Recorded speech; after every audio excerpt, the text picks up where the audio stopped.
Hi అండి, అందరికీ నమస్తే. అందరూ ఎలా ఉన్నారు? మేము చాలా చాలా బాగున్నామండి. ఈరోజైతే ఎండు రొయ్యలు వంకాయ కర్రీ అయితే చేస్తున్నాను. ఇదిగోనండి, ఎండు రొయ్యలు ఇట్లా నీట్గా కడిగేసి చక్కగా పెట్టుకున్నాను. ఇది వచ్చేసి ఉల్లిపాయలు పచ్చిమిరపకాయలు కోసి పెట్టుకున్నాను అనమాట. వంకాయలు కట్ చేసుకుని ఇప్పుడు ఆ ప్రాసెస్ ఏంటో చూసేద్దాం, ఓకేనా? ఎండు రొయ్యలు క్లీన్ చేసి పెట్టుకున్నాను కదా వంకాయ కూర చేయడానికి. ఆ ఎండు రొయ్యల తలకాయలతో పౌడర్ చేశానండి. ఎండు రొయ్యల తలకాయలు పడేయకుండా దాన్ని ఇట్లాగా పౌడర్ చేశాను. చూసారా ఎంత బాగుందో పౌడరు. దాన్ని ఎలా చేశానంటారా? దాన్ని ఇంకా నేను వీడియో తీయలేదు, అయితే నేను షార్ట్లో చెప్పేస్తాను. అది ఎండు రొయ్య తలకాయలు శుభ్రంగా క్లీన్ చేసి పెట్టుకునండి. తర్వాత వచ్చేసి ఎండుమిరపకాయలు, జీలకర్ర, ధనియాలు కొంచెం కొంచెం వేసి చక్కగా కరివేపాకు వేసేసి మంచిగా కొంచెం ఆయిల్ వేయాలండి. మళ్ళీ దగ్గు రాకుండా ఉండడానికి కొంచెం ఆయిల్ వేసి అది వేపేసిన తర్వాత ఈ ఎండు తలకాయలు కూడా వేపేసి కొంచెం పుట్నాల పప్పు వేసుకుని అది మిక్సీ పట్టేసానండి పౌడర్ లాగా. దీన్ని పప్పు చారులు కానీ పట్టిగా వేడి వేడి అన్నంలో తింటేనండి ఎక్సలెంట్గా ఉంటుంది. ఎండు తలకాయలు పడేయకుండా చేసుకోండి, వేస్ట్ చేయకుండా. అది పడేసేదే కదండి, దాన్ని కొంచెం మనం మైండ్ పెట్టి చేస్తే సూపర్గా అవుతుంది అనమాట. ఇది ఆ ఎండు రొయ్యలేమో వంకాయ కర్రీ చేయడానికి పెట్టుకున్నాను అనమాట. ఇదిగోనండి, ఆయిల్ అయితే వేసేసుకున్నాను. బాండి పొయ్యి మీద పెట్టుకుని ఆయిల్లో ఎండు రొయ్యలు అయితే వేసేసాను. చూసారా ఎండు రొయ్యలు ఎంత బాగా ఫ్రై అవుతున్నాయో. ఎండు రొయ్యలు అయితే వేసేసుకున్నాను. ఇదిగోనండి, చక్కగా వేగిపోతున్నాయి చూసారా. ఎండు రొయ్యలు అయితే చక్కగా వేగిపోయినాయి చూసారా. ఇప్పుడు ఉల్లిపాయ పచ్చిమిరపకాయలు అయితే వేసేసుకుంటున్నాను. అది నేను పచ్చి రొయ్యలతో చేస్తాను కదండి ఏ కర్రీ అని. అయితే అది ఏం చేస్తానంటే పచ్చి రొయ్యలతో చేసి కర్రీ ఎట్లా ఉంటుందంటే అది వేపేసి పెట్టుకుంటాను కదా ఆయిల్లో, అది మధ్యలో వేస్తాను అనమాట. ఇది ఎండు రొయ్యలు చూసారా ఆయిల్లో ఎంత బాగా వేపాను. తర్వాత ఉల్లిపాయ పచ్చిమిరపకాయ అయితే వేసేసుకున్నాను అనమాట. మిగతా ప్రాసెస్ చూసేయండి చూద్దాం.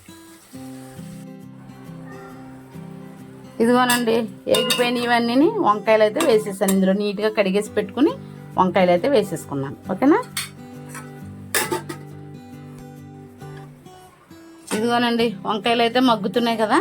ఈ వంకాయలు కొంచెం ఏమి చక్కగా మగ్గిపోవడానికి కొంచెం సాల్ట్ అయితే వేస్తున్నాను. చూడండి, కొంచెం సాల్ట్ అయితే వేస్తున్నాను. కొంచెం వంకాయలు బాగా మగ్గటానికి కొంచెం పసుపు కూడా వేసేస్తున్నాను. ఇదిగోండి, ఇప్పుడే మా పాలైన పాలు తెచ్చాడు. పాలు అయితే పొయ్యి మీద పెట్టేసి ఇదిగోనండి పసుపు కొంచెం సాల్ట్ వేసాను కదా, మగ్గుతున్నాయి. కాసేపు అలాగా దానికి మూత పెట్టేసి వదిలేద్దాం. ఇదిగోనండి, వంకాయ ఎండు రొయ్యలు సాల్ట్ పసుపు వేసాను కదా ఎలా మగ్గిపోయిందో చూసారా. ఇప్పుడు నా టేస్ట్కి తగ్గ కారం అయితే వేసేస్తాను. చూడండి,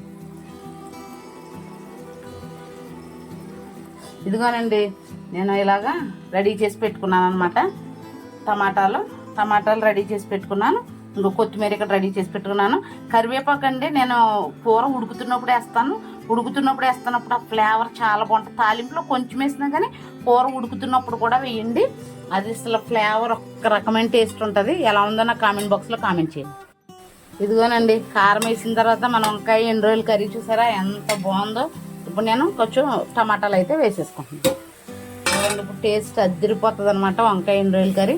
మీరు కూడా ట్రై చేయండి. ఆ తలకాయలు కూడా పడేయకుండా చక్కగా పొడిని చేసుకోండి, చాలా బాగుంటుంది. ఇదిగోనండి, మన వంకాయ ఎండు రొయ్యల కర్రీ ఇప్పుడు బాగా మగ్గిన తర్వాత కొంచెం వాటర్ వేసిన తర్వాత అట్లా కొత్తిమీర వేసేస్తే మన వంకాయ ఎండు రొయ్యల కర్రీ రెడీ అయిపోతుంది. చెప్పాను కదండి, కూర ఉడుకుతున్నప్పుడు కొంచెం కరివేపాకు అయితే వేసుకుంటాను. టేస్ట్ చాలా బాగుంటుంది. టేస్ట్ అయితే చాలా బాగుంటుంది. ఉడుకుతున్నప్పుడు కరివేపాకు వేస్తే ఆ ఫ్లేవర్ కర్రీ చాలా బాగుంటుంది. ఇంకా కొత్తిమీర, ఇదిగోండి కొత్తిమీర అయితే రెడీ చేసి పెట్టుకున్నాను. కొత్తిమీర వేసేస్తే ఇంకా కర్రీ అయితే రెడీ అయిపోతుంది. ఇదిగోనండి, వంకాయ ఎండు రొయ్యల కర్రీ అయితే రెడీ అయిపోయింది. ఇదిగో కొత్తిమీర అయితే వేసేస్తున్నాను లాస్ట్లో. కర్రీ అయితే రెడీ అయిపోయిందండి. ఈ వీడియో కనుక మీకు నచ్చినట్లయితే లైక్ చేయండి, షేర్ చేయండి, సబ్స్క్రైబ్ చేయండి, సపోర్ట్ చేయండి. మరిన్ని వీడియోస్తో మీ ముందుకైతే వచ్చేస్తాను, ఓకేనా? Bye, see you tomorrow.